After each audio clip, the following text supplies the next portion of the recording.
holding on, I wouldn't let you go. 'Cause every time I try, you find a loophole.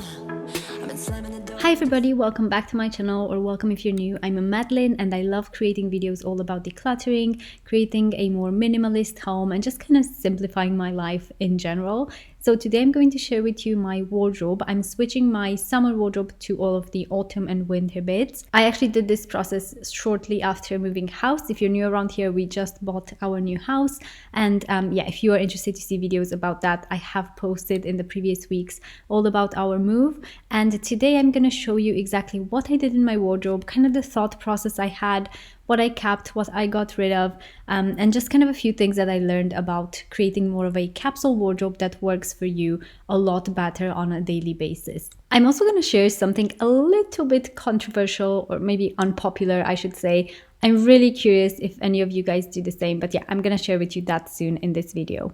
I also did a video about decluttering my wardrobe a few months ago where I decluttered pretty much 80% of my clothes. So that was a lot more extreme, I would say, than this one today because I don't have as much in my wardrobe now. It also made the moving process a lot easier having less clothes. So I started by pulling out these drawers I have under my bed because in one of them I actually left everything in because it's just the formal things that I have for like parties or a wedding or something like that. I have a couple of high heel shoes, a dress and just some things like that, but it's not a lot. And then in these other drawers, I had my autumn and winter stuff like knitwear. I have 3 pairs of jeans that don't currently fit me because I'm still postpartum if you're new around here. However, anything that doesn't fit, anything that, you know, doesn't really go with the season right now, it's kept in storage either under my bed or in these baskets that we have on top of the wardrobe.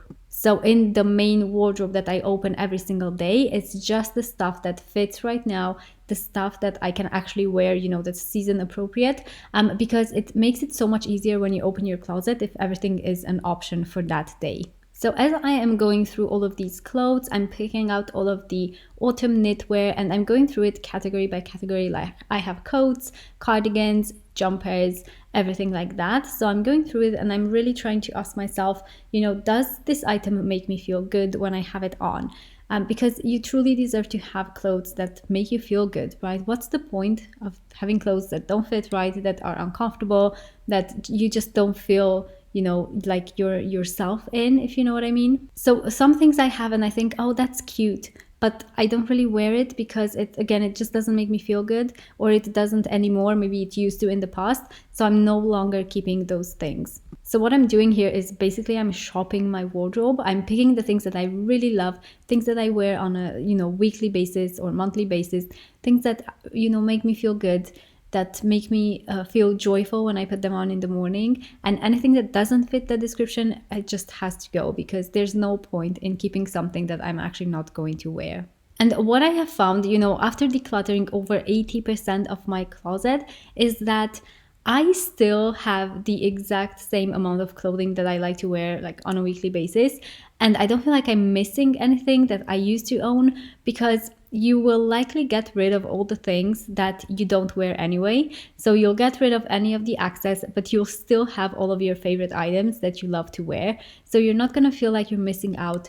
And it's not like you need to keep everything just in case you might need it one day. You just need to have a wardrobe that fits you and that makes you feel good for today. And decluttering your wardrobe actually has quite a few perks. If you ask me, you will, for one, have less laundry to do. And the thing is, you will likely have to do laundry a bit more often than you used to, which makes it easier. The whole process makes it easier, which sounds counterintuitive, I know, but if you don't have piles of clothes everywhere, it just feels so good not to have that in the back of your mind, or, you know, visually seeing it every single day, that pile of laundry that needs to be done. So having less clothes is actually so freeing, and it also reduces that decision fatigue. So every time you open your closet, you know, thinking, oh, what am I gonna wear today? I have so many clothes and I don't have anything to wear today.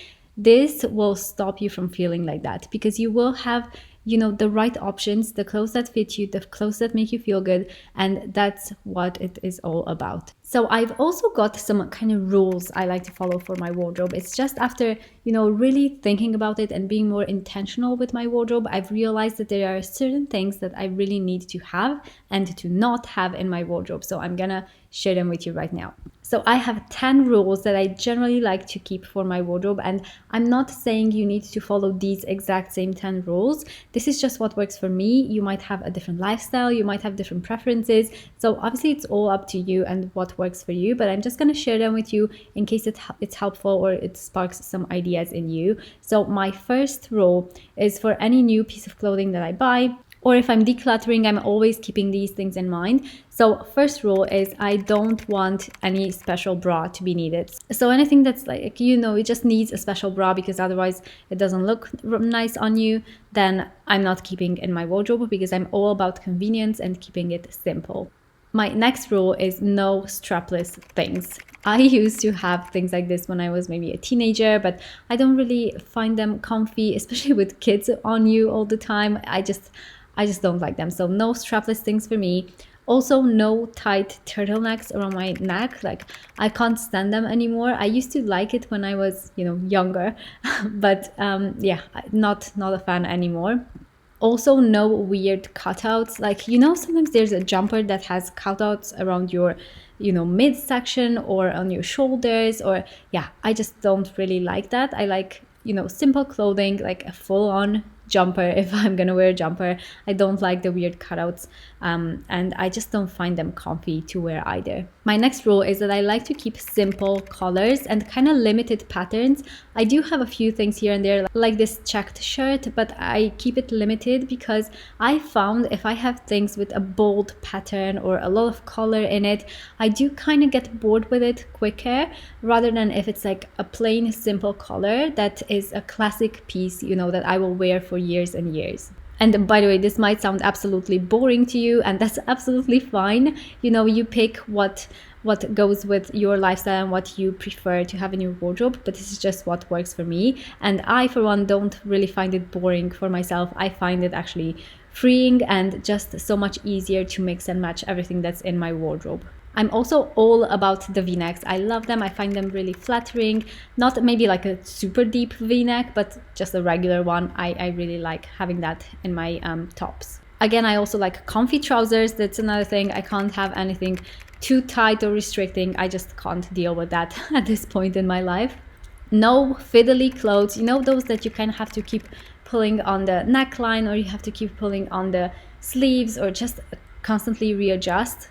I am not about that. I did also realize I kind of have this uniform, right, that I like to wear. And what I mean by uniform is not like an actual uniform. It's just I like comfy trousers. So either mom jeans or leggings is what I usually wear. And I like to have different colored leggings just so that I, don't have the same black leggings every single day. And then I love an oversized top, like a sweatshirt, a jumper. It depends obviously on the weather as well. But that's kind of what I like to go for. And honestly, I've never felt better with the clothes that I have in my wardrobe. And then my last rule is about shoes. I don't buy or keep shoes that have heels for everyday wear anymore. Because what's the point, honestly? I have a baby and a 6-year-old, and I just do not have time for heels. Unless it's a special event, maybe. So my controversial, or unpopular, I should say, thing that I wanted to share with you about my wardrobe is that I no longer buy the sales. Like, I used to be such a bargain hunter, going to Primark, finding my bargains. But the thing is, it's really an unproductive way of shopping. Nowadays, I buy with a list. So if I have something in mind, I have an outfit in mind, then I will make a list of the things that I need for that outfit. And what I do these days is I actually go and look on Vinted first, for pre-loved clothes, which is so much more environmentally friendly, and also it saves you a whole bunch of money. And to be honest, I find it kind of freeing and liberating not to have to kind of hunt down the sales, find the perfect bargain. Because if you go on Vinted, everything's a bargain, right? Everything's so cheap there. So you can find really great things that have barely been worn oftentimes, and they are in perfect condition. And yeah, you get a huge bargain on that. And I just find that it kind of takes the pressure off of finding that bargain or, that best sale. So if I can't find what I'm looking for on Vinted, then maybe I will look in the shops too. But that's kind of my first go-to place, and I have found so many good things on there. And my rule that I have here as well is I do the one in, one out. So I actually recently bought 2 things off of Vinted, and I'm gonna look in my wardrobe to take 2 things out because I don't want to overstuff my wardrobe again. I don't want to get to a point, you know, the point where I used to be before decluttering. So that's one thing that I try to do constantly. This is what my wardrobe looks like at the moment. So at the top here, I have a few t-shirts, a few long sleeves, and a few coats as well. Then in the drawers, I have the top drawer is just, you know, bras, knickers, socks, things like that. Then the second drawer, I have my leggings, trousers, and some like little tank tops that I have on there. And then the bottom one is pajamas and some running gear. And that's it. That's my entire wardrobe. These are some things I decluttered. Again, it's not that much because I already decluttered so much previously. And then these are summer bits that I'm just gonna store away for next season. And I can't believe how much, you know, room I have even in this storage area as well. It was never like this. It used to be so stuffed in there. So yeah, I can't explain how much easier it is to manage now my wardrobe and my house and just everything in general. So I do hope you have found this helpful. Let me know how you're getting on with decluttering with your wardrobe. And yeah, I hope you're having a lovely day, and I'll see you in my next one. Bye guys.